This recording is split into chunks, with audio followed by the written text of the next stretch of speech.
सरकारी बैंकों का होगा फिर से मर्जर, वित्त मंत्री के बयान से मचा हड़कंप। एसबीआई समेत बैंकों के शेयर क्यों गिरे, जानो पूरी सच्चाई। नमस्कार दोस्तों, आज का वीडियो हर उस व्यक्ति के लिए बेहद जरूरी है जिसका पैसा किसी भी सरकारी बैंक में जमा है या खाता है, या जो SBI, PNB, bank of Baroda जैसे बैंकों के शेयरों में इन्वेस्ट करता है, या जो भविष्य में बैंकिंग सेक्टर से जुड़ा कोई भी बड़ा फैसला लेने वाला है। क्योंकि बीते कुछ दिनों में खबर ने पूरे बैंकिंग सेक्टर में हलचल मचा दी है।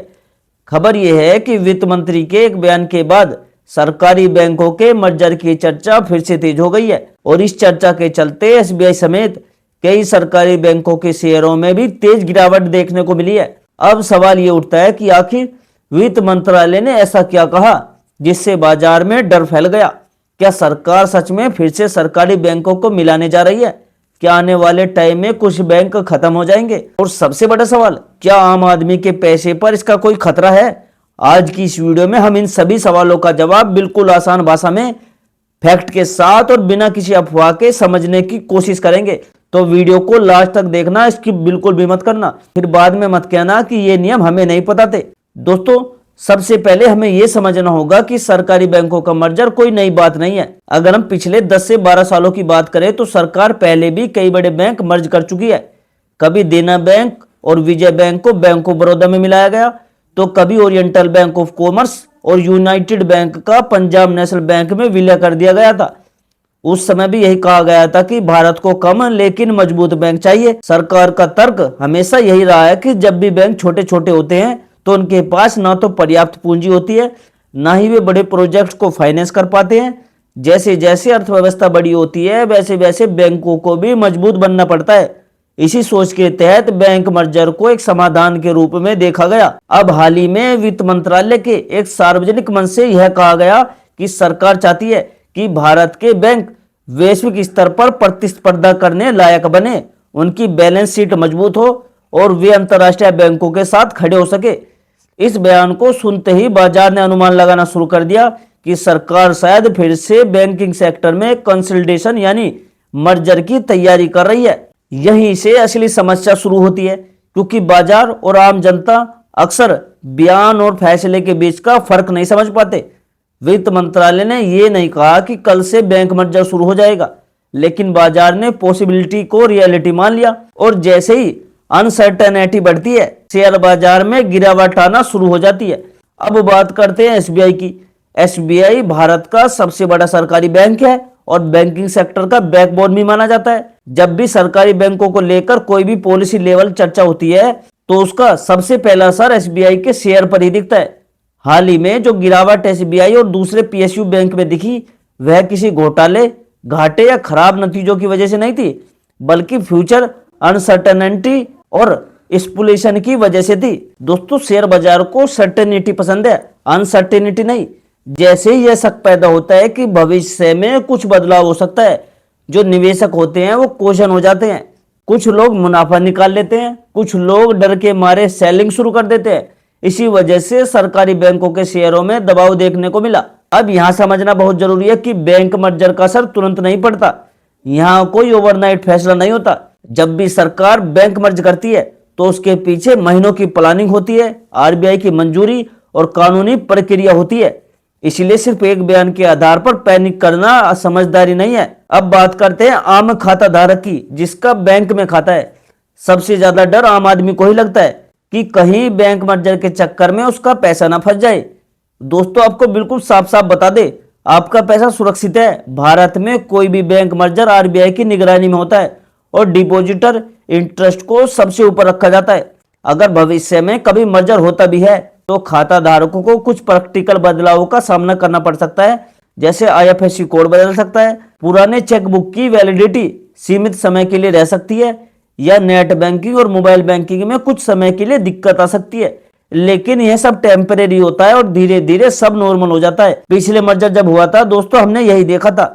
शुरुआत में लोगों को परेशानी जरूर हुई, लेकिन किसी का वहां पर पैसा नहीं डूबा, बल्कि लंबे समय में बैंकिंग की सर्विस बेहतर हुई और डिजिटल सुविधाएं भी मजबूत हुई। अब निवेशकों की बात करें तो उनके लिए खबर थोड़ी ज्यादा सेंसिटिव होती है, क्योंकि मर्जर के समय शेयर होल्डिंग स्ट्रक्चर, वैल्यूएशन और मैनेजमेंट स्ट्रेटेजी में बदलाव हो सकता है। लेकिन इतिहास ये बताता है कि लॉन्ग टर्म में मजबूत बैंकों के शेयरों ने अच्छा रिटर्न दिया है, भले ही शॉर्ट टर्म में वॉलेटिलिटी रही हो। यहाँ भी ध्यान देने वाली बात है कि मौजूदा समय में भारत का बैंकिंग सिस्टम पहले से कहीं ज्यादा स्टेबल है, एनपीएस नियंत्रण में है, क्रेडिट ग्रोथ बढ़ रही है और डिजिटल बैंकिंग ने ऑपरेशनल कॉस्ट को काफी कम कर दिया है। ऐसे में सरकार बिना किसी मजबूरी के अचानक बड़े मर्जर करेगी, इसकी संभावना फिलहाल कम मानी जा रही है। लेकिन दोस्तों, मीडिया में अक्सर एक एंगल को बढ़ा चढ़ाकर भी दिखाया जाता है। बैंक शेयर की गिरावट का कारण सिर्फ मर्जर की चर्चा नहीं होता, इसके पीछे global interest rate, inflation data, विदेशी निवेशकों का रुख और ओवरऑल मार्केट सेंटीमेंट भी काम करता है। कई बार हम सारी गिरावट का दोष एक ही खबर पर डाल देते हैं, जबकि असली वजह कई फैक्टर का कॉम्बिनेशन होती है। अब सबसे बड़ा सवाल, क्या एसबीआई का भी मर्जर हो सकता है? प्रैक्टिकल तौर पर देखा जाए तो एसबीआई खुद एक एंकर बैंक है। अगर कभी कंसल्टेशन हुआ भी तो ज्यादा संभावना यही होगी कि जो छोटे बैंक है वे एसबीआई या किसी बड़े बैंक में मिलाए जाए, ना कि एसबीआई खुद किसी बैंक में मर्ज हो जाए।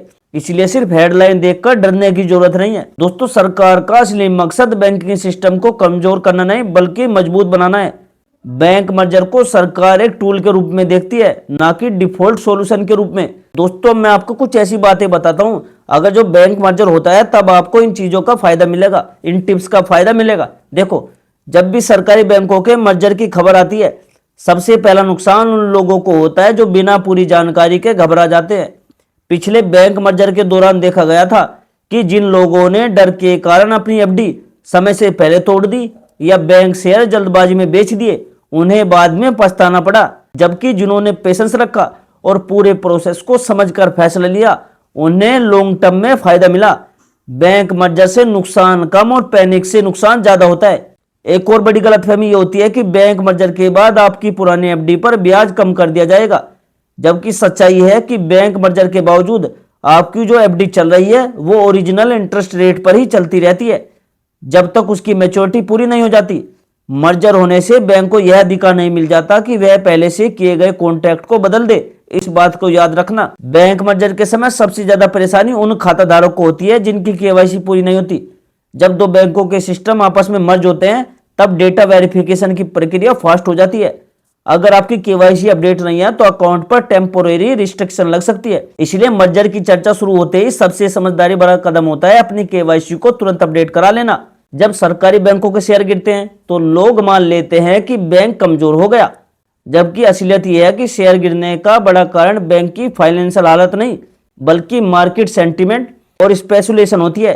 कई बार बैंकों का प्रॉफिट, एसेट्स क्वालिटी और बैलेंस शीट मजबूत रहती है, लेकिन सिर्फ खबरों के कारण शेयरों में गिरावट आ जाती है। एसबीआई जैसे बड़े सरकारी बैंक मर्जर से डरने वाली नहीं बल्कि मर्जर से फायदा उठाने वाली बैंक होते हैं। अगर भविष्य में कभी कंसोलिडेशन होता भी है तो बड़े बैंकों को ज्यादा ब्रांच नेटवर्क, ज्यादा डिपॉजिट और ज्यादा कस्टमर मिलते हैं। इसलिए लॉन्ग टर्म पर्सपेक्टिव से देखा जाए तो एसबीआई जैसे बैंकों के लिए मर्जर एक अपॉर्चुनिटी भी हो सकता है। बहुत से लोग ये भी सोच लेते हैं कि बैंक मर्जर के दौरान जो आपका एटीएम है, यूपीआई है, नेट बैंकिंग है, मोबाइल बैंकिंग है, वो बंद हो जाएगी, जबकि ऐसा नहीं है। कोर बैंकिंग सर्विस लगभग हमेशा चालू रहेगी। सिर्फ बैकएंड सिस्टम में बदलाव होते हैं जिनका आम ग्राहकों पर बहुत कम असर पड़ता है और वह भी थोड़ा टेम्परेरी होता है। अब दोस्तों, इस पूरी खबर से आम जनता के लिए सबसे बड़ा सबक क्या है?